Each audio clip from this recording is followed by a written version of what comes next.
नमस्कार सभी YouTubers family, आपका एक बार फिर शिव लर्निंग एजुकेशन पॉइंट में स्वागत है। लंबे समय के बाद अब ये वीडियो डाली जा रही है, इसके लिए मैं क्षमा याचना चाहता हूँ। आज हम महावीर स्वामी के जीवन परिचय के बारे में निबंध पढ़ेंगे। भूमिका है, जब भी समाज में हिंसा, सामाजिक असमानता, अशिक्षा तथा बाह्य आडंबरों का खुला तांडव हो रहा था, धर्म के नाम पर अनेक कुप्रथाएं जन्म ले चुकी थी। इसी प्रकार के वातावरण में राष्ट्रीय एकता व अखंडता को हानि हो रही थी। उसी समय जैन धर्म के नहीं अपितु संपूर्ण विश्व के देदीप्यमान नक्षत्र महावीर स्वामी का जन्म हुआ, जिन्होंने समाज में फैली अनेक विषमता को हल करने के लिए अपना संपूर्ण जीवन दांव पर लगा दिया।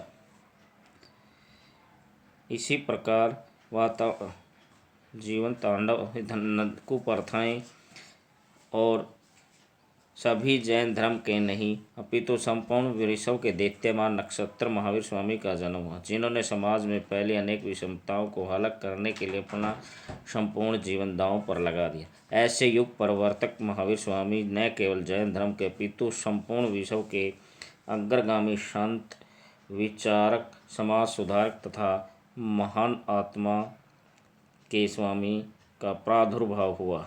जब सारा विश्व अंधकार पाखंड के जाल में जकड़ा हुआ था, यह हमारा सौभाग्य है कि ऐसी महान विभूति का जन्म हमारे देश में हुआ। इस प्रकार की महान आत्माओं के कारण ही आज हमारा देश महान कहलाया तथा कहा जाने लगा। किसी ने ठीक ही कहा कि जिस देश के पूर्वज महान आत्मा हो, उस देश को महान बनने से कौन रोक सकता है।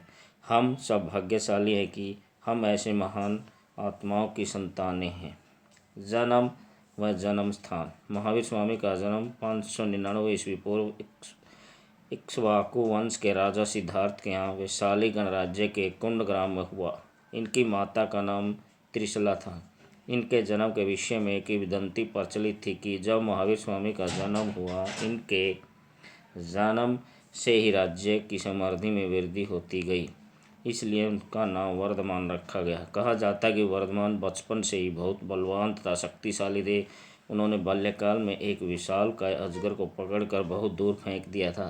तभी से उन्हें महावीर कहा जाने लगा। गृह त्याग। महावीर स्वामी एक प्रमुख गणराज्य के राजकुमार तथा भावी राजा थे, लेकिन राजमहलों में निरासक्त थे। शरीर की अक्षण भंगुरता तथा विषय वासनाओं को त्याग कर 30 वर्ष की आयु में शाश्वत ज्ञान की खोज में जंगल में चले गए। उन्होंने 12 वर्षों तक जंगल में अपने आत्म विकारों को दूर करने के लिए कठोर तपस्या की। अंततः 42 वर्ष की अवस्था के पश्चात वे कैवल्य ज्ञान कर जिन कहलाए। जिन का अर्थ है जिन्होंने अपनी इंद्रियों पर विजय प्राप्त कर ली हो। धार्मिक व सामाजिक परिवर्तन। केवलव्य की प्राप्ति के बाद 30 वर्षों तक वे कुरु, कौशल, मगध, मिथिला, गांधार आदि जनपदों में घूम घूम कर धर्म का परिवर्तन करते रहे। जब भी वे सभा करते हैं, उनकी सभाओं में बिना किसी भेदभाव के सभी जातियों के लोग सम्मिलित होते थे।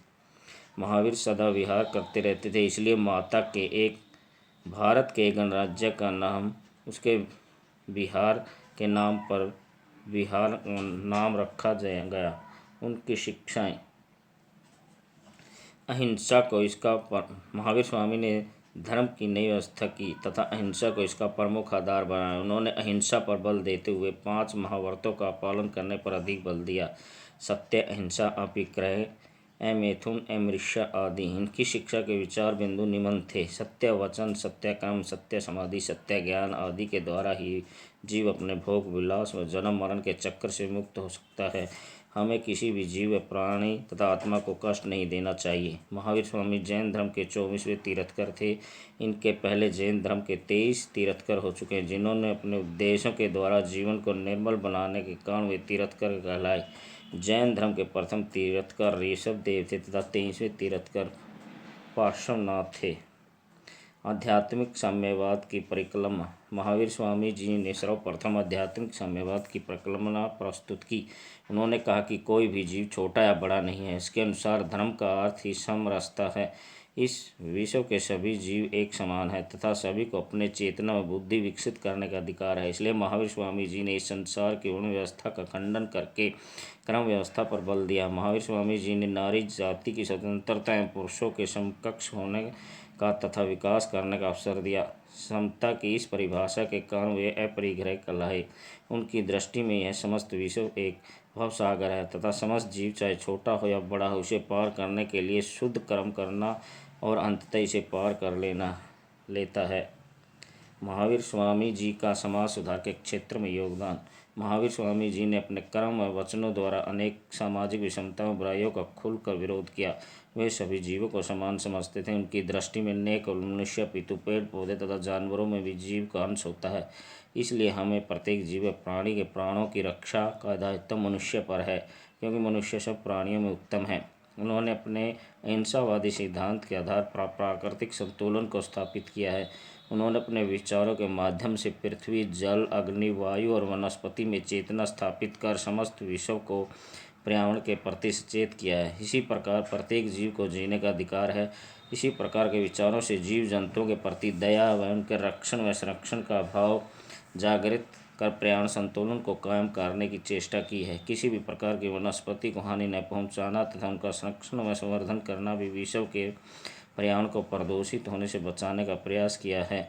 धर्म प्रचार का माध्यम। महावीर स्वामी जी ने अपने धर्म प्रचार के लिए श्रेष्ठ अनुयायियों का एक संघ बनाया। इस संघ में स्त्री व पुरुषों को समान स्थान प्राप्त होता था। ये संघ ग्रामों तथा नगरों में घूम घूम कर जैन धर्म का प्रचार व प्रसार करते थे। इस संघ का सदस्य बनने के लिए अनुयायियों को कठोर से कठोर तपस्या व साधना पर चलना होता था। इस संघ के भिक्षुक अपने श्रेष्ठ आचरण व व्यवहार के द्वारा लोगों का दिल जीतने का प्रयत्न करते थे। प्राय उनके प्रवचन आम बोलचाल की भाषा में होते थे। कई बार इन्हें अनेक कठिनाइयों व विरोधों का सामना भी करना पड़ता था, जो प्राय अंधविश्वासी और पाखंडी लोगों द्वारा दिए जाते थे। राजा, महाराजा तथा नगर सेठ इन संतों की रहने तथा खाने पीने की व्यवस्था करता था, मगर इनकी विरोधी परिणामों को देखते उन्होंने भिक्षा को ही अपने जीवन निर्वाह का माध्यम चुना तथा अपने स्वयं पर आत्मनिर्भर रहते हुए स्वतंत्र रूप से बिना किसी राजनीतिक संरक्षण के अपने धर्म व ज्ञान का प्रचार प्रसार करने लगे।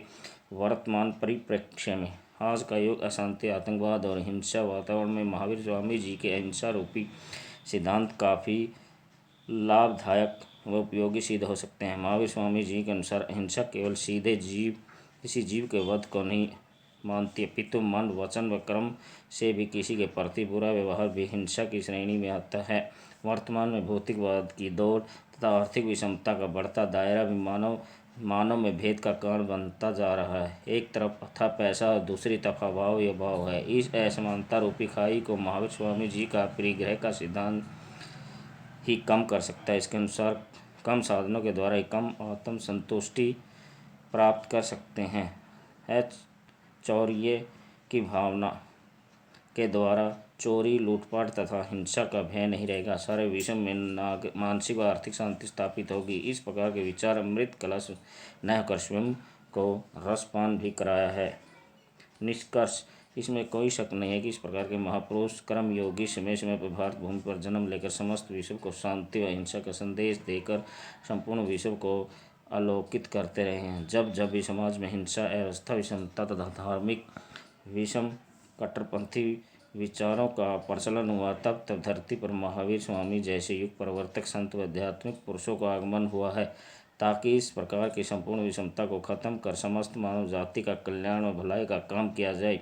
महावीर स्वामी जी भी न केवल अपने आचरण, व्यवहार, संदेशों से मानव का कुलसित हृदय शांत किया है, अपितु अपने अहिंसा रूपी सिद्धांत के कारण संपूर्ण विश्व को शांति व भाईचारे का संदेश दिया है, जिस पर चलकर संपूर्ण विश्व दैदीप्यमान बन सकता है। यह विचार पर्यावरण दृष्टिकोण से भी उपयुक्त जान पड़ता है। इसलिए तो कहा गया है, अहिंसा परमो धर्म। धन्यवाद।